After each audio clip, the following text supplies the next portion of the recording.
We are back live once again with another Johnny Torch live broadcast. Number 119, Torch News Roundup number 110 today. Number 110 this afternoon on a, as they say, crisp autumn afternoon.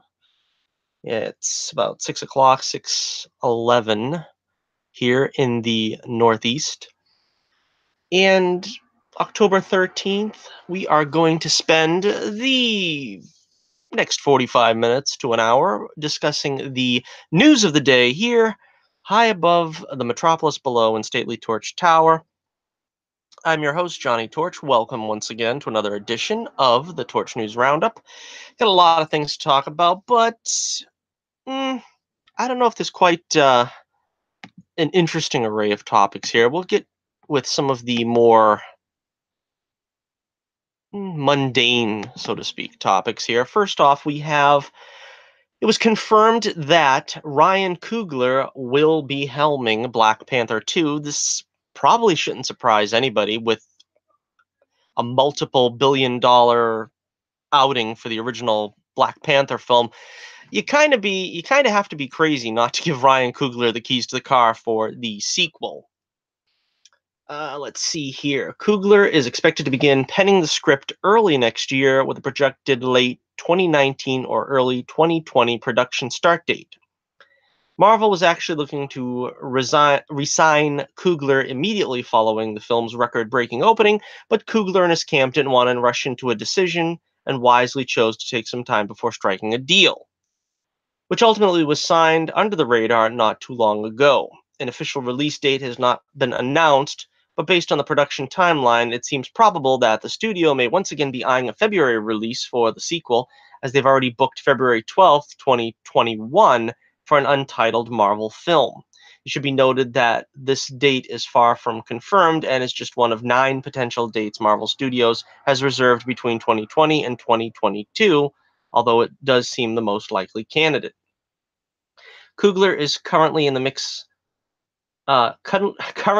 midst of developing his next editorial venture, Wrong Answer, which will star frequent collaborator Michael B. Jordan in the lead role as a math teacher in Atlanta who is scandalized when he looks to get funding for his school by altering his students' test scores.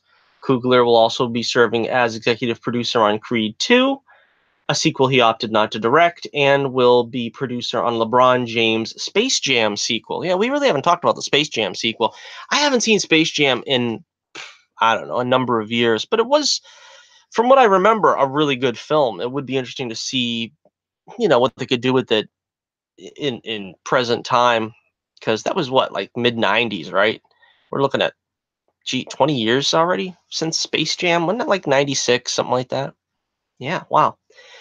But anyway, yeah, I mean, this is kind of, not surprising to say the least. Ryan Coogler signed on for Black Panther 2. And, I imagine it's going to have all the same cast, with the possible exception of Michael B. Jordan, which will probably make it the first, the first film that Coogler makes that doesn't have Michael B. Jordan in a prominent role. That's a possibility. All right, let's take a look now at. We'll do the big story of the day here. This is the one that got a lot of press this week, which is Marvel/Disney outcast James Gunn being hired by WB for the DCEU. Yeah, that's what it looks like. It looks like we have a little cross-pollination here of the heroes. Let's see. All right, let's see. According to the latest episode of DC Daily, it was confirmed that Guardians of the Galaxy director James Gunn has indeed jumped ship from Marvel to DC and will pen the script for Suicide Squad 2. There's no mention of the possibility of his helming the sequel, however. Seemingly gelling with rumors that the follow-up to David Ayer's divisible supervillain team-up flick will actually be a reboot of sorts. The report also states that Gunn will deliver a completely fresh take to the franchise, although this probably just means that he'll be taking things in a different direction with a brand new story rather than completely rebooting with a new cast. So yeah, I'm pretty sure that he's going to have to stay within the parameters of the cast that's already been established. Now they'll most likely add new characters to the mix, and they're probably going to jettison a few old ones. But I think primarily they're going to keep Will Smith's Deadshot. They're going to keep Margot Robbie's Harley Quinn. They are probably going to keep. I hope they keep Captain Boomerang. I thought he was a lot of fun. I don't believe Katana is in Birds of Prey, so they would probably be wise to keep her. Killer Croc. That's basically keeping the whole team. But I'm a person who was a fan of the Suicide Squad film. It wasn't a masterpiece by any means, but it I thought there was a solid foundation for them to build on. It will be interesting to see what they do, though, since Harley Quinn was the only one that escaped prison at the end of that film, because they obviously wanted to utilize her in as many projects as possible, which, strangely, they haven't begun any of those projects yet. I think Birds of Prey will be the first one started, because they had to sidetrack Suicide Squad 2 for Will Smith's role, I think, in Aladdin. Which, yeah, the Aladdin teaser trailer came out.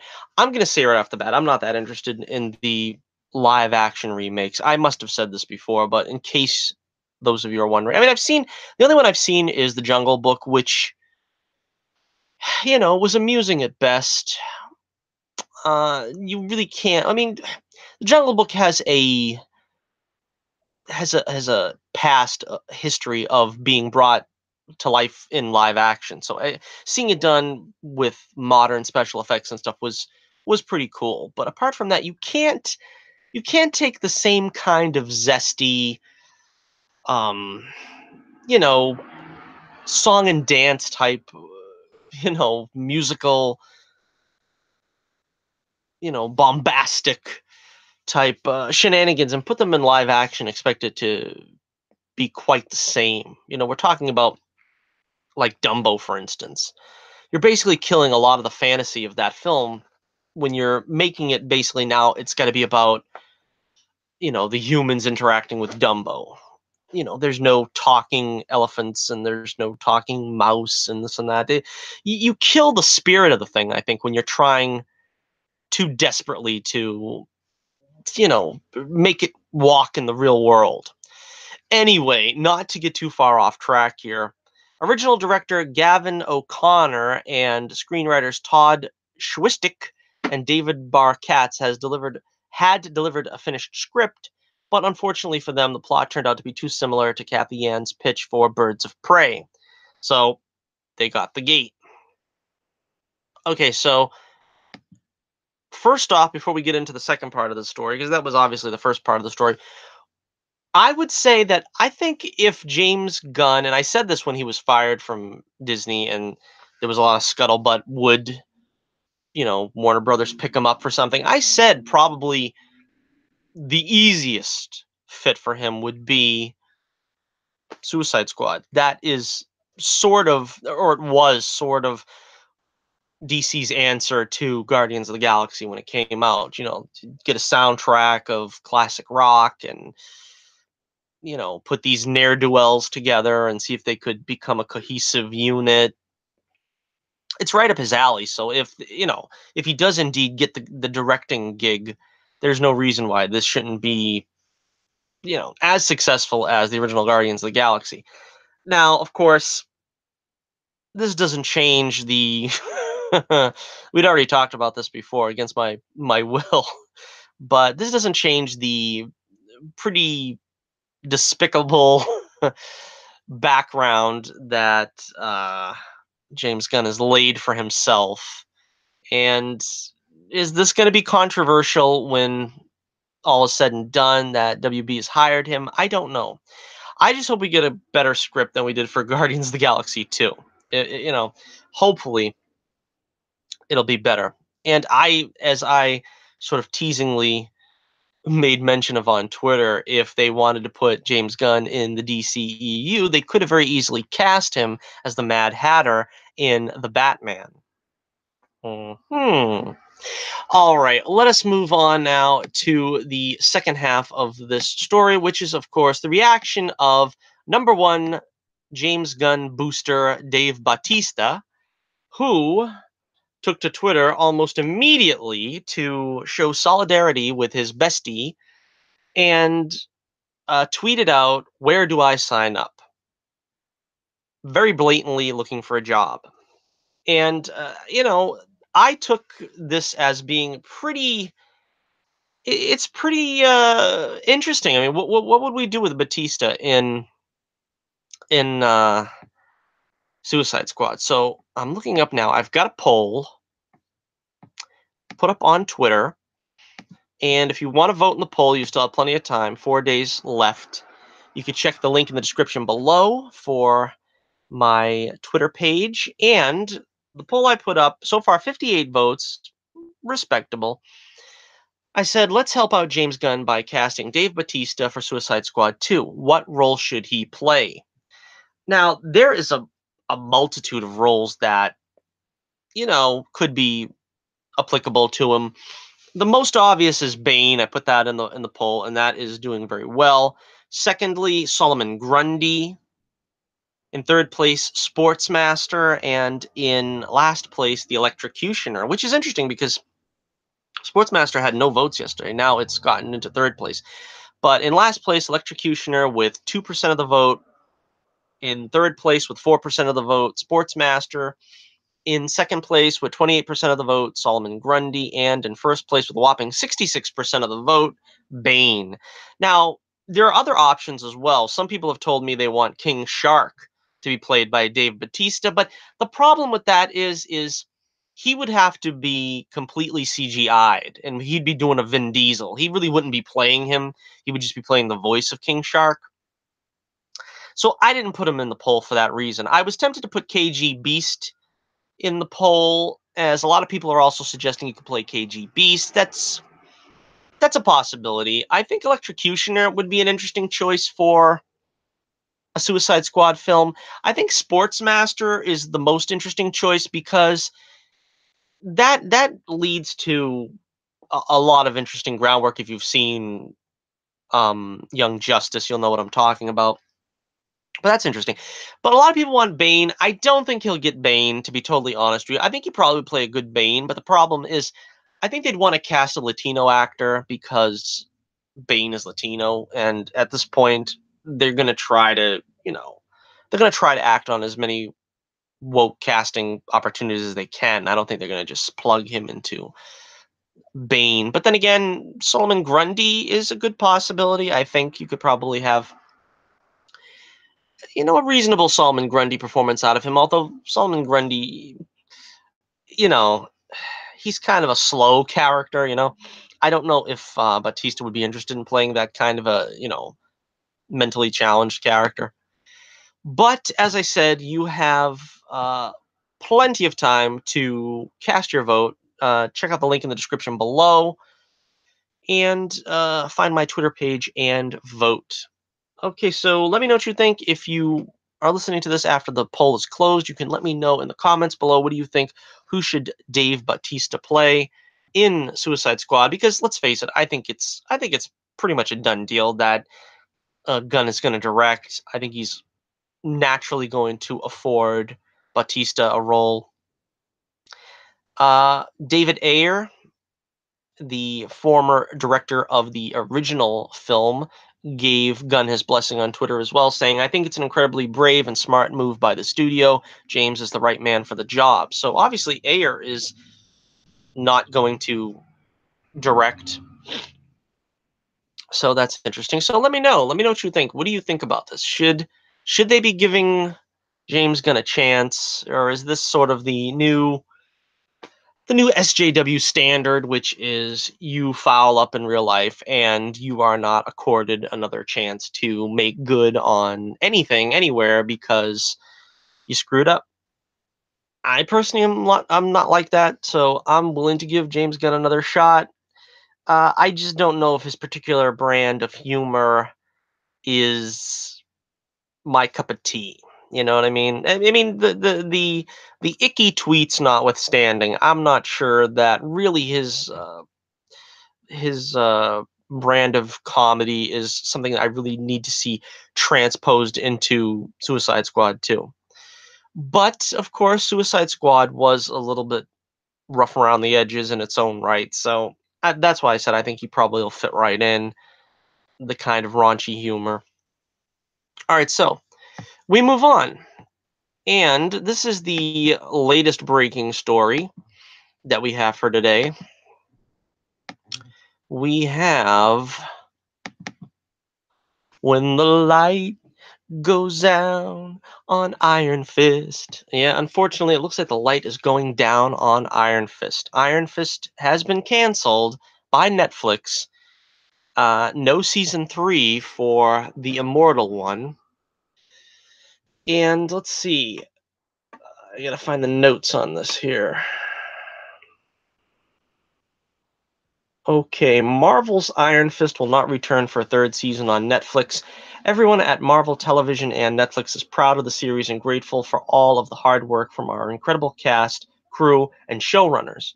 We're thankful to the fans who have watched these 2 seasons and for the partnership we've shared on the series. While the series on Netflix has ended, the Immortal Iron Fist will live on. That is called a joint statement by Marvel and Netflix. So they are calling it quits on Netflix, but they are saying that Iron Fist will live on. Now, are they talking about in the comics or are they talking about there is further plans for him? We will read on. In their report, Deadline adds that Marvel ideally wanted Iron Fist to continue on Netflix. But now that it's been canceled, the people in charge of Disney's upcoming streaming service, which is set to debut next year, have suggested a possible revival of the series. It's nothing definite and is probably unlikely to happen due to lack of crossover potential, but it should be noted that the idea is at least being tossed around for now. Now, this is interesting. I thought that Disney was going to pick up all the Netflix properties on their streaming service.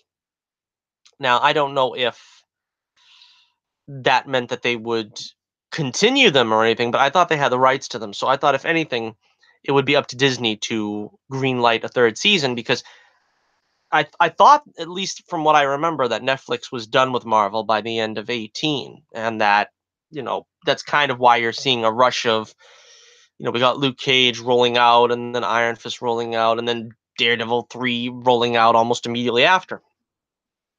As I said before, I liked the first season of Iron Fist. I didn't have a problem with it, like many people did. I did say that the beginning was very shaky, and once they got their footing, it was better. Season 2, mixed review. You can check that out. You can check both reviews out if you look on my channel. But suffice to say, the second season was a bit more meandering, a bit more all over the place. Now, let me finish reading the article, and then I'll give you some thoughts on what I think can, will, and should happen to Iron Fist from here on. I don't know if I agree with they say there's a lack of crossover potential. I don't really know how that works. I mean, they're going to keep Luke Cage on Netflix seriously, and they're going to get rid of Iron Fist. I don't know.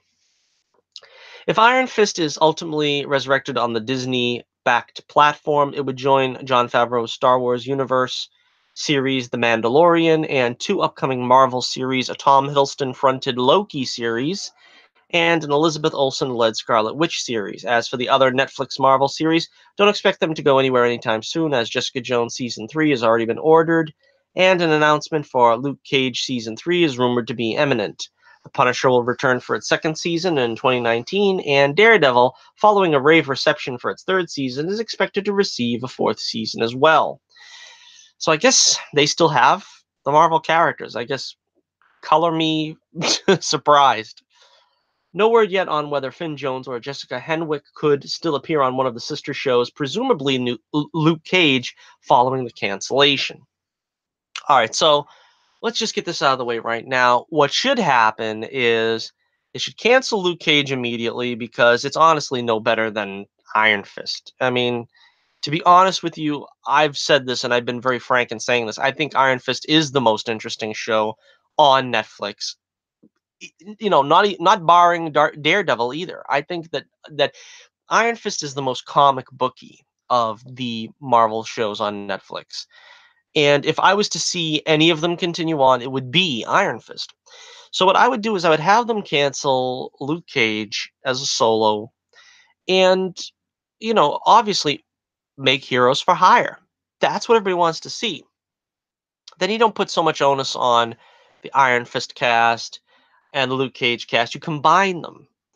Obviously, you would have the subplot be the Daughters of the Dragon. You can do both shows simultaneously, really. I mean, you could give them a separate show, which would also be cool. But the way they left both series in cliffhanger form, it's kind of hard to reconcile both. You have Luke Cage play, spoilers for season 2 of Luke Cage and Iron Fist, but you have Luke Cage playing Godfather over in Harlem, and you have Iron Fist over in, I forget where was it, China, with Ward doing his iron fisting with both hands now, while Colleen is taking care of, I don't know, I guess Hell's Kitchen with Misty. I don't know. I don't really know.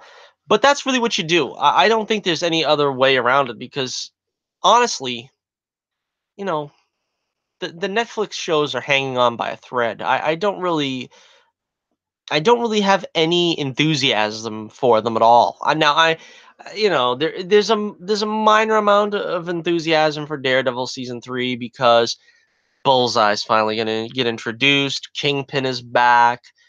Daredevil, by all rights, is a great character and should be, you know, I say should be given a major motion picture. I don't know that I need him on television, particularly when faced with the limitations of television. I think the limitations of television have really stymied Daredevil. I go on this rant all the time. You can watch Torch News roundups for the past 3 years, I think it's been. But I think Daredevil needs a big budget. He needs to be on television. You could see a lot more acrobatics and daring do and billy club action and swinging from rooftops if you give him a television. I mean, if you give him a movie budget. Also, you have the radar sense, which is almost non-existent. We don't see the radar sense, the world on fire. We see a glimpse of that in the first season. It should be the basis of, every episode should be shown scenes of the radar sense. We don't see any of that. I would like to see more of that. I think a television show is always a good thing for superheroes because by nature of the comic books, they're episodic. They're episodic. They're supposed to be one episode after another. They're soap operas, sometimes quite literally. But when you're doing a show the way they're doing it on Netflix for Daredevil, you're really not doing right by them. I mean, by the character. That's kind of why, like, for characters like, let's say, Legends of Tomorrow, where you have Firestorm, and his abilities are very muted. You didn't see Firestorm all that often power up because he was too powerful for a television budget. And that's the first sign where you probably shouldn't have put that character in television. I mean, you know, the the special effects, I don't need like a great special effects budget for a television show. I mean, for instance, The Flash. I saw the first episode of The Flash for this season, and the CGI is pretty bad. All honesty, but I can take the bad CGI if you'll try to realize visually what the character's powers are. And I think that's another reason why you won't see a Green Lantern TV show, or if you see him show up, it's only going to be for a crossover event or something, because you really can't do justice to these things, you know, on television without cutting corners. And when you cut corners, it really does a disservice to the character. So, all right, so that's the first thing. Now, another thing is if they don't do this, if they don't make Heroes for Hire, and I think they should. And like I said, they could probably put it on Freeform. They could put it on after Cloak and Dagger.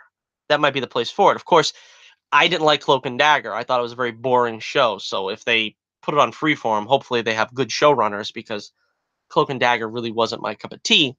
But if they put it on TV and the special effects for Danny Rand's glowy hand really shouldn't break the budget. I think they should be able to put it on network television. So I would forego the streaming service, the yet unnamed streaming service that Disney had. Save that stuff for, like they said, the Scarlet Witch series, the Loki series. I don't necessarily think we need to stick um, all these things on the Disney streaming service because these are a little bit more hard edged.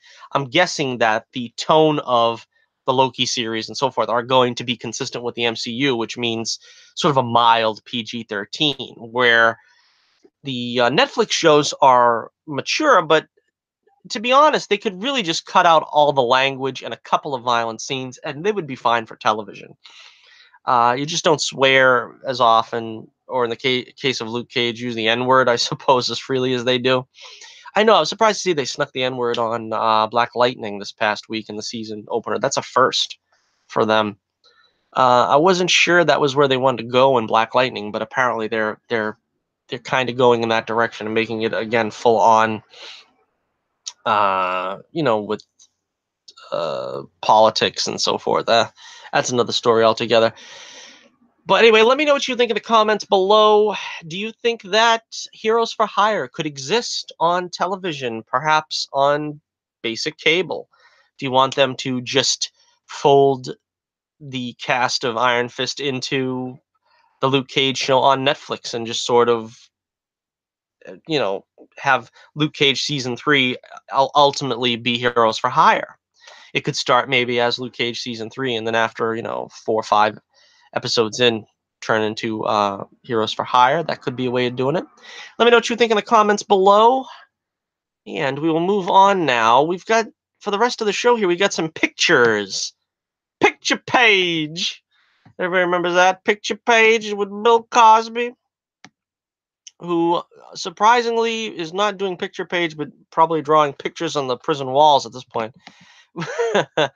Unbelievable. But let's see. This broke about a week ago. We got the first picture of Batwoman, played by Ruby Rose, for the upcoming crossover event in December. Of course, they had to show this pretty soon because they're going to be filming that, or I think they have been filming that, and it was probably going to leak out. I think it looks fantastic. I think it looks amazing. They are trying to they're doing something a little funky with the cape there, where it's like speckled red at the bottom instead of just being fully lined red. Uh, I'm not too sure about that. The rest of the bodysuit looks great. The red emblem for the bat symbol, of course. I like the hair. The red hair looks very much in keeping with the character in the comics. I'm not too crazy about the mask, though. I don't know what that weirdly shaped, sort of like a V type look at the top of her cowl there. The bat ears look good, but it looks like they're detached from the top. It looks very much like she put a skull cap on with the wig attached and then like placed the mask at the front of her face and like locked it in, sort of like Darth Vader-esque. You know how he puts his mask on? That's what it looks like to me, which is very strange. I don't know if Batwoman has the gauntlets. I can't tell from this angle. I don't know. With the scalloped glove, so to speak. I like the way she looks. I like it a lot. She's got that sort of Elvis sneer going on there, which I could do without. But apart from that, I think that this is, compare it to the Marvel Netflix shows that I was just talking about. We're going to have, a pretty accurate lineup on CW anyway of Warner Brothers doing DC costumes. Even in live action, of course, we've got the Aquaman costume, and they're doing very well. And it's not understandable to me why they couldn't do anything as accurate for the Netflix shows, particularly Iron Fist, where they hinted around at the mask and this and that, and they still couldn't pull a trigger. But yeah, again, the CW shows are starting to wear out their welcome for me. I'm going to give Batwoman a chance, but I am fully expecting this to go down in SJW failure, sort of the way Black Lightning seems to be, and the way Supergirl is apparently going to be again this year. Once again, please, hashtag Supergirl, please punch a big robot. I'm going to continue that campaign. Black Lightning, the thing about Black Lightning is that it's really, really, it's really enjoyable that there's a superhero family This to me feels Black Lightning. I'm speaking about feels a lot like a Fantastic Four type. I mean, people would say the Incredibles now. I'm not really into the Incredibles, so I couldn't really tell you about that. But we have the father as a hero, and the mother is sort of a behind the scenes hero, and then you got the two daughters are heroes. Well, Jennifer's a hero in the making still, apparently, but I like that concept. So I enjoy Black Lightning, and I tune in on that basis. But then when they still are going through, police brutality and stuff like that, that's not an issue that's ever going to get resolved on television. I mean, if that gets resolved in real life, it gets resolved. It's not going to get resolved on television in the Black Lightning show. So to continue to go back on it, it's going to get old, and it's starting to already feel like it's getting old. I'm just hoping that they change direction. I doubt they will.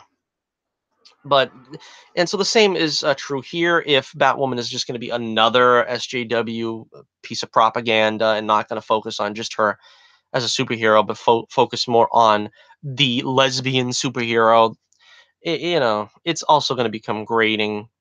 As I've said though in the past, I welcome Batwoman being the lesbian superhero because that takes the onus off the other shows. We don't have to keep forcing um, SJW narratives in Supergirl, in Legends of Tomorrow. Let these shows exist just to entertain us. And then the most obvious place to have, a lesbian character and the LGBTQ plus outlook would be in a show fronted with a lesbian superhero. So instead of trying to, squash as many kind of LGBTQ plus characters in Supergirl, in Legends of Tomorrow, and so forth, this should be the place where it gets focused on. So it might help out the other shows if it doesn't even uh, have that kind of impact. I don't know if it will. Only time will tell. And let me know what you think about the costume. I still give it high marks, even though I'm not sure about how the show's going to run. At least the costume looks good. All right, we're going to wrap up here. And before we wrap up, we've got some images, some set pics, as they say, of Spider-Man Far From Home. Now, this is the new red and black costume. And it seems to me, to be totally honest with you, I think they're really going out of control by continually changing these costumes for Spider-Man. If this was Batman, they'd be saying, "Oh, they're just trying to sell toys to the kids. They got to put Batman in 15 different costumes." But with Spider-Man, it seems like everybody's giving it a pass. It's like, "Oh, it's cool. He's wearing a stealth suit. Oh, it's cool. He's wearing whatever the suit is for. Oh, it's cool. He's wearing a." I mean, I didn't mind the Iron Spider suit because it was a space travel suit, because obviously he needed some protection climbing up the outside of a spaceship. But if you're going to have, well, this suit does this and this suit does that, that's Iron Man territory. Spider Man has always been the kid with little resources and makes do with what he has. Now, it was cool and everything that they gave him the suit from Tony Stark, and that was supposed to be a little bit of an upgrade from the that's what a lot of people make fun of the Tobey Maguire film, which is he started off wearing sweatsuit and hoodie, but then where does he get the actual threads for Spider-Man? And so you kind of bypass that question here with Tony Stark giving him the thing. But the problem is the AI was a step too far in Homecoming. All right, Zendaya's giving me the creeps here, so I'm gonna. She's pointing at me for some reason. I don't know. So I'm gonna go on to the next one. This is a shot. So I don't know. I'm not crazy about the idea of more spider suits. That's Iron Man's thing. That's not Spider-Man's thing. Okay. This is a shot. Now apparently this is obviously Spider-Man rescuing Zendaya. Apparently they're gonna continue to build up this romance between them. She's MJ. Remember, she's MJ, even though she looks something like Mary Jane. And she's not Mary Jane, she's Michelle, but who knows? Someday they're gonna go back to the redheaded Mary Jane. They got a lot of positivity over the portrayal of Mary Jane in the Spider-Man PlayStation 4 game, which I don't have a PlayStation 4, so I haven't been able to play it, but one of these days I'm gonna get one. But you know, I have a feeling what's going to happen. And I think I talked about this in my Venom review, which you should still check out. But I have a feeling what they're going to do is once Marvel is through with Spider-Man and the MCU and they're done doing whatever they're going to do, 5 films, 6 films, they're probably going to farm them back to Sony because I think Sony is going to come calling and want them back. And what'll end up happening is they will take Tom Holland and stick him in the Venom movies, stick him in the Craven movie, stick him in whatever else, Morbius, and they're probably going to take it in whatever direction they want from there, which means they couldn't tie Spider-Man down to Mary Jane here, which, understandable to an extent, but why would you call her MJ then? Just you could have made her anybody else. I mean, Spider-Man has no no lack of love interests in the comics. I mean, they could have made her well, I was going to say they could have made her Liz Allen. They already had a Liz Allen thing, but quite possibly Gwen Stacy, but then again they didn't want to do that so soon after the Amazing Spider-Man franchise. Well, in any case, it's going to be interesting to see that if they do take him back, Sony, and then they want to do Mary Jane, they're going to have 2 MJs, or otherwise maybe they just won't call Mary Jane MJ. He'll just keep calling her Mary Jane, or they'll expect us to forget that Zendaya was an MJ. I don't know, but I don't think they're going to take the whole cast back with them, Sony. I think all they're going to take back is Tom Holland and possibly who's the chick that plays Aunt May? The hot Aunt May? I don't know. I think they would probably take her back too because I think she's kind of an important character to the thing, but I think they probably will have all the classmates or whatever go their separate ways, and they're not going to bring them all over to Sony. There's the costume from the back. Yeah, they have a white Spider-Man symbol in the back. I don't know. This is apparently Tom Holland, by the way. I don't think this is a stunt man. I think this is actually him. But yeah, that's what I think is going to happen. I think they're just going to take Tom Holland and possibly Aunt May and plug them into Sony movies, and that's it. I don't know if they'll have the rights to take. They probably will, but I don't know if they'll have the rights to take Vulture and Mysterio and all of them back home with them because apparently Kevin Feige had this all planned out where he was like, "These are the ones we want to use. We're going to take Venom. We're going to take what is it, Mysterio. We're going to take Scorpion, and you guys just play with the rest. You can take Craven. You can take Black Cat. You can take Morbius. You can take Venom, but just give us these 3 or 4 villains." And the villains, of course, obviously are not ones from any of the Sony movies, which is interesting. There's been rumor that they're going to have Hydro Man, I think, in this as well. So I think they're setting up the Sinister Six, and I think that's what the final film on Tom Holland's MCU contract is going to be. He's going to be fighting the Sinister Six in the 3rd Spider-Man MCU film. Let's see. Yeah, this is the rescue scene, and this is cool looking. I mean, this kind of is like a kind of a flashback. I don't know. I just didn't like Zendaya's character really. I mean, she's just.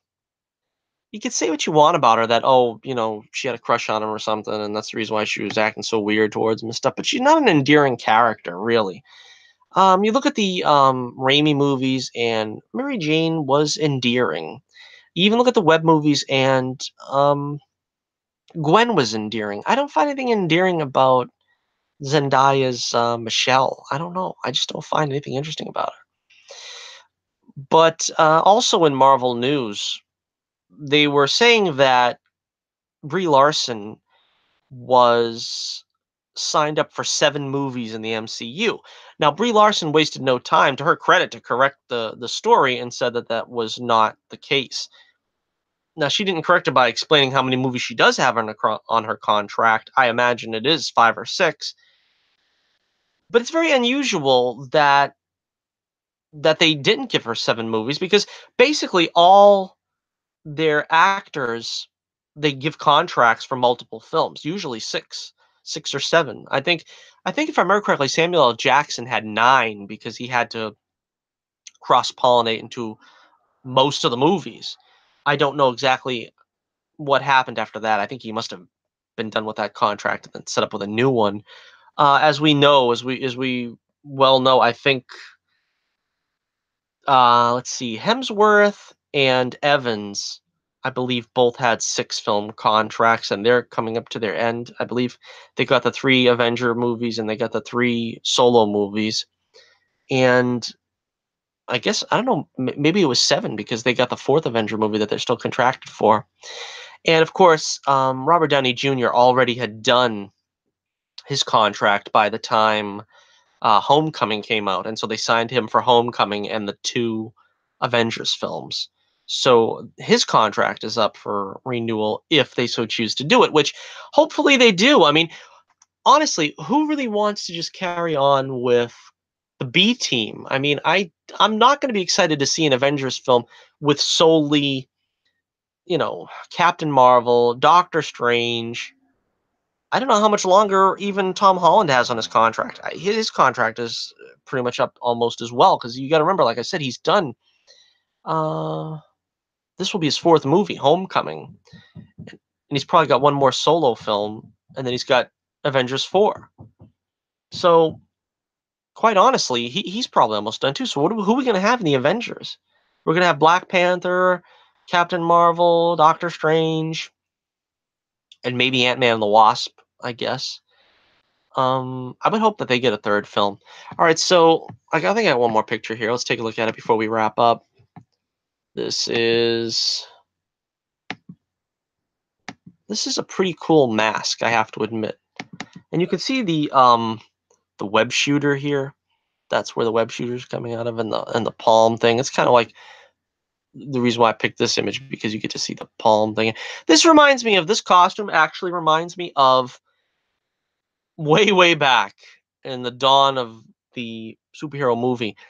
They were attempted to make the Spider-Man costume red and black for the Raimi films, and then Raimi put his foot down and wanted it red and blue, because I guess you kind of can get away with changing the blue to black, but you kind of have to have the red.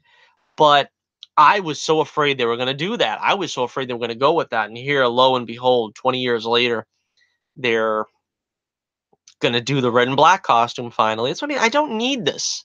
I really don't need this. The mask looks great and the costume looks great, but why do we need a black costume instead of a blue costume? I mean, Spider-Man has one of the most iconic costumes, really. I think for Marvel, he has the most iconic costume, and all credit to Steve Ditko and the great work for creating that and so forth. But I don't know, and Stan Lee, of course. I don't know, you know, why you would mess with that. Why don't you want to just stick with the color scheme? Because I don't know, it's not necessary. And Spider-Man isn't a character that needed that kind of versatility. I mean, with Iron Man, it's understandable. They keep changing Captain America's costume around a bit, but again, he's sort of more just like a soldier, and he just throws on the gear, so to speak. It doesn't seem to me like he really changes his costume, although they change it virtually every movie. I'm still a fan of the Avengers Captain America costume. That looks like a superhero costume to me. It doesn't look like he's just throwing on some bulky World War II combat gear. You know what I mean? I actually liked him looking like he was a superhero. But, the louder voices prevail and so forth.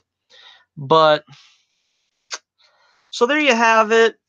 Let me know what you think in the comments below as we wrap up for another week here in the Torch News Roundup. Gee, I don't know. Part of the thing that I wonder with the Iron Fist cancellation is how much of that had to do with the, the quote unquote controversy, the backlash that it got with the SJWs hoping that they would cast an Asian actor in the role. Is it maybe they just didn't want to deal with that anymore? But then again, that's kind of like old news now. If they were going to do some kind of cancellation on Iron Fist, it probably would have been before the 2nd season at least. I don't know, but I'm kind of hoping that this is not going to be a reaction to that, and that they're going to bring Iron Fist back in the MCU with an Asian actor and do an Iron Fist movie or something and try to put him in the Avengers or something. That would be the wrong thing to do. You got a good Iron Fist in uh, Finn Jones, and you don't want to ruin that. You don't want to just sacrifice everything that you had already built up. Now they could do it better, but I don't think you sacrifice it entirely and just throw it by the wayside for a reboot.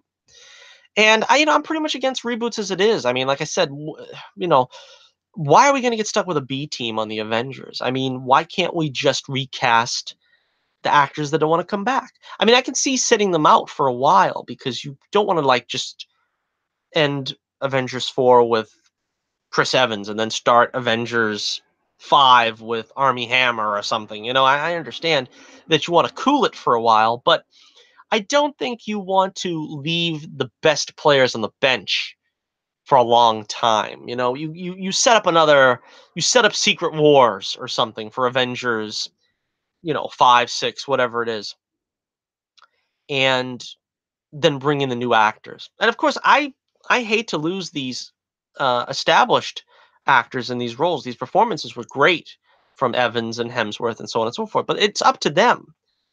Do they want to come back? Do they say, "Well, look, give me 5 years off and let me do some other things that I want to do, and then I'll come back"? That's accommodatable. That's very accommodatable.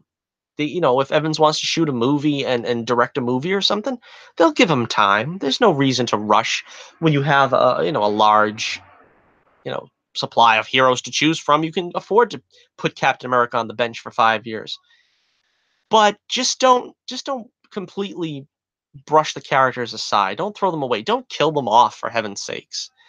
That's the wrong thing to do. That's definitely the wrong thing to do. And it's difficult, but it's happened so many times in history.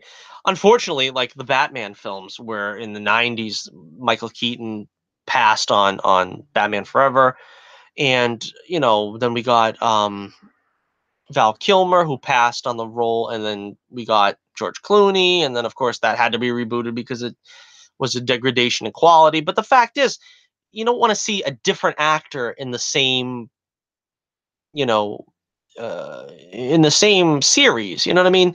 It's different when you can put it on the shelf for a while and say, we came back with a different actor. That's what they do with James Bond. It's more of like we do an era with this actor, and then we stop, we take a break, we take a breath for a couple of years, and then we come back with a new James Bond, and he comes with his own style of things and so on and so forth that appeals to the fans either one way or the other.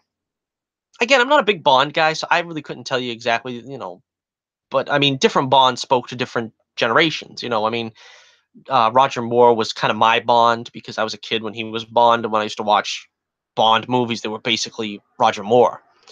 And he was more of a goofy Bond. There was more of the tongue in cheek with him, where Sean Connery, who was arguably the best Bond, was a bit more you know sort of straightforward Bond. He didn't play off the yucks too much, but then you still had the sardonic humor.